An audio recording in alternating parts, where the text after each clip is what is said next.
This is the final run of my off-stream Valstrax session, and I think I'm approaching the point where I can get a good lower 7-minute run almost anywhere. Granted, it's very spawn dependent, but I think I could get one here if the spawns are good. And hey, look at that. I think the spawns are good.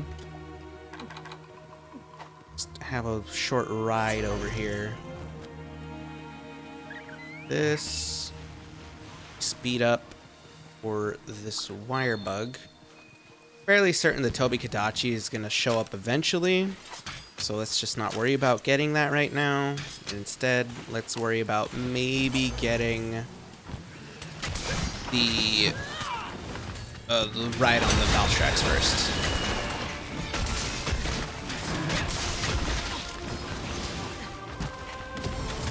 But I figured I am not anywhere near close enough. Oh well. Uh-oh. Hey. One. Alright.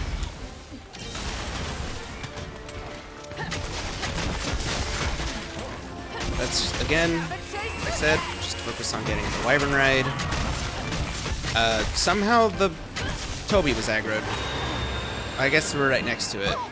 Is it gonna, like, go on a journey to catch us, or is it just gonna be angry on the other side of the wall?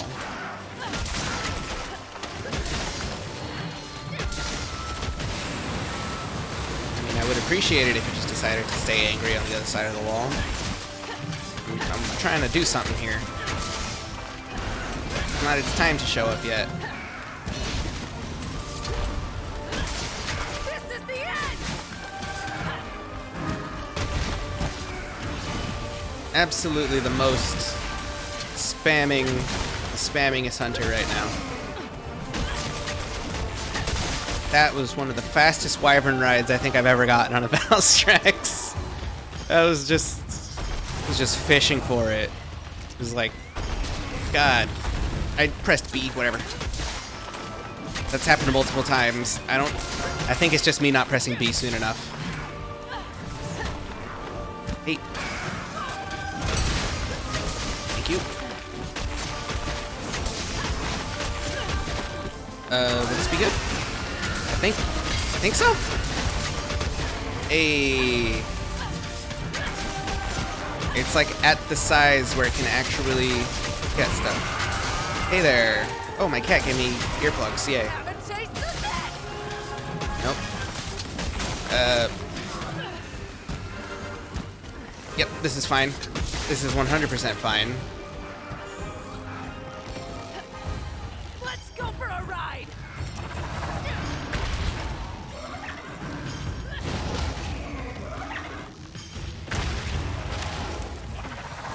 Smack. And that. Perfect. We'll just take it. I know I missed a big hit, but whatever.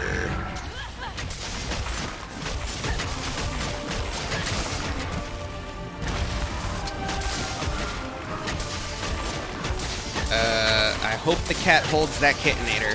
No! How come you hold it so many other times, but then refuse to hold it this time? Oh well.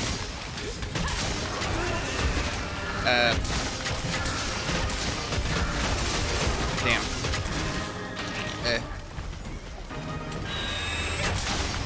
That was a very lucky break. Okay, and this will give me time to sharpen once it's done. Really hang out right on the edge of those. Hey, do an attack. Do an attack, do an attack. Hurry, hurry, hurry. Go, go, go. That's an attack. Out of the way.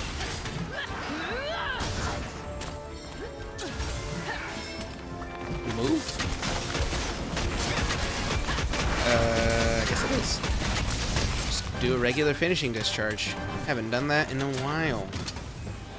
Oh, and that means that the Magala is going to be up. Alright. So let's grab this. And this. Hello there. This is a regular Magala. Okay. That is.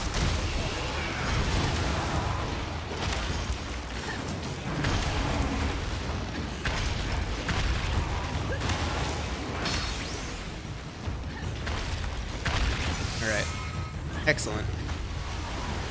It's 2 wyvern rides, all very fast. Although that one did leave me very far away, but luckily we're in the perfect spot. Well, we were. Uh-oh. That did not go as planned, so I guess now we just have to stick to a ZSD and hope for big damage in the blast here. Oh no! Dead! Alright.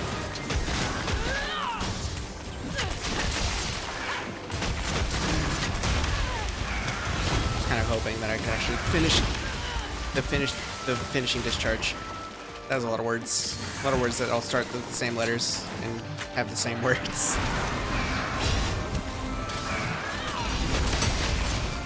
Alright.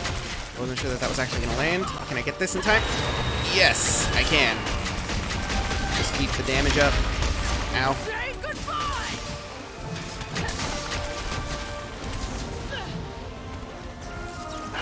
Back out. No way I'm going to stick around for that.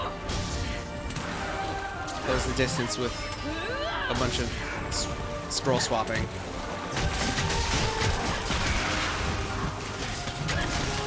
Ah. Man. Very lucky I actually had enough health to trigger Moxie. Dude.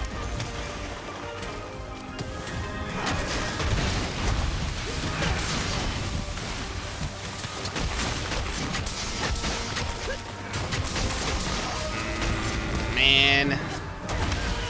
I am messing this up in a wide variety of ways.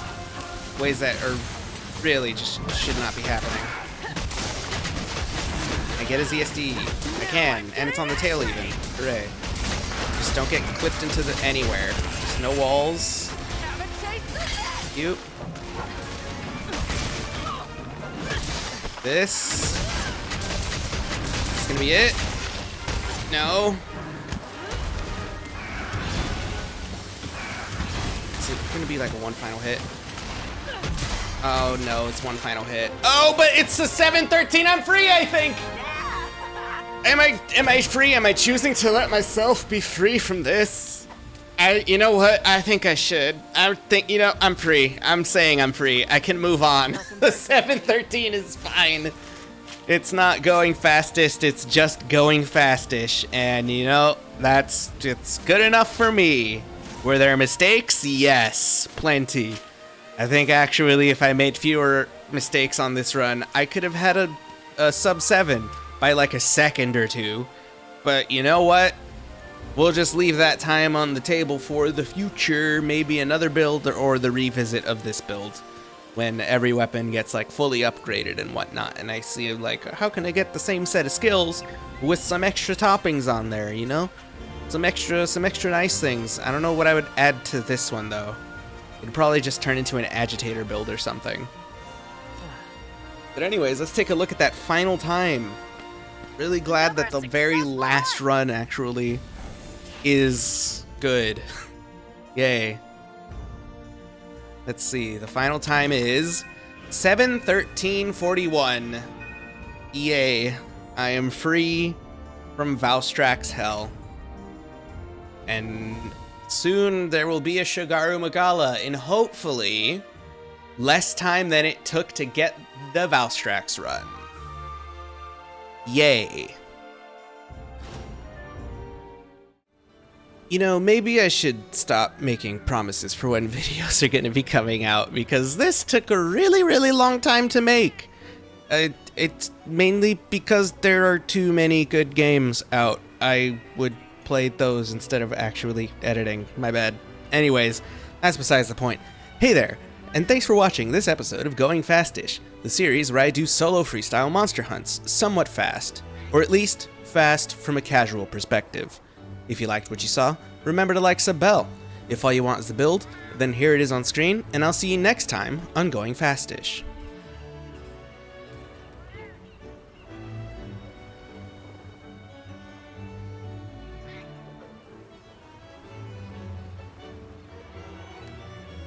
If you want a build rundown, then here you go.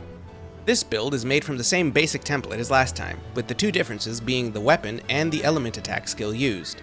It has a balanced set of skills and conditionally has 100% affinity based on the weapon, weakness exploit, and the Rousing Roar Palico buff. For this version of the build, I am using the Mizutsune Switch Axe, the Leaf Taker Plus. In its single level 1 slot, I've put a Satiated Jewel because free meal is nice to have, and in its Rampage slot, I've put an Anti-Aerial Jewel for extra damage when fighting Elder Dragons. I've also augmented it to have plus 10 attack and plus 5 affinity, which brings affinity up to 20%, meaning I hit 100% affinity with weakness exploit and Rousing Roar activated. If you want to replace the Mizutsune Switch Axe, the best Switch Axe that requires the least investment is the Ludroth Switch Axe, the Ludroth Drencher Plus. It isn't a perfect replacement as it has no affinity, and you'll need 2 points of handicraft and a sharpness augment to get it to purple sharpness. For all that hassle, you get a Switch Axe with an element file and more element damage. I tried to find other replacements, but they either required substantial changes to the build, or I just couldn't make them work. The rest of the armor is more or less the same as last time, so I will go through it quickly. The helmet I'm using is the Almudron Helm X, with Spyrobird's Call augmented onto it.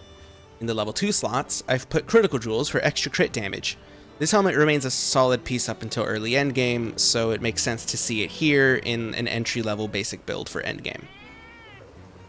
The chest piece I'm using is the Alloy Mail X, with an extra point of speed sharpening augmented onto it, which maxes out that skill. In its level 3 slot, I've put a Hard Stream Jewel to boost my water damage. For the arms, I'm using the Velociprey braces, which have been augmented to have a 411 slot loadout and a point of evade extender. In the slots, I've put in an Enhancer Jewel 4 and 2 Wind Resistance Jewels. Power Prolonger is the important skill here. Windproof is here because I rolled it on another piece's augment.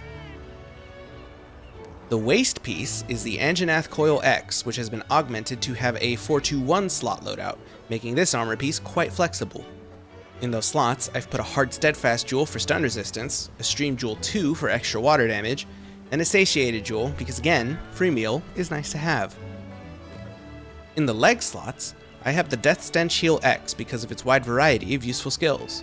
It has been augmented to have 1 point of windproof and critical boost, which maxes out both of those skills. In its slots, I've put an Attack Jewel 2 and a Satiated Jewel, which maxes out both of those skills. For the Petal Ace, I am using the Underworld Petal Ace because I don't think they've released new ones. And if they have, then I have still not gotten them despite the fact that we are on Title Update 5. So hopefully they haven't actually released new ones. And lastly, the talisman I'm using is a Weakness Exploit 2, Attack Boost 1, 300 slot talisman that I got well before Sunbreak. In its level 3 slot, I've put a Tenderizer Jewel 2 to max out Weakness Exploit. Hopefully when I revisit this build, I will have a talisman from Sunbreak instead, especially seeing as how they added Curious Melding, which allows you to get crazy strong talismans. So look forward to that in the future. Alright, that's it for the build rundown. Thank you so much for watching through to the end, remember to like, sub, bell, and I'll see you next time on Going Fastish. Hopefully, it'll actually be sooner than however long it took this video to come out, which I think was like 2 months? Sorry about that. Anyways, goodbye.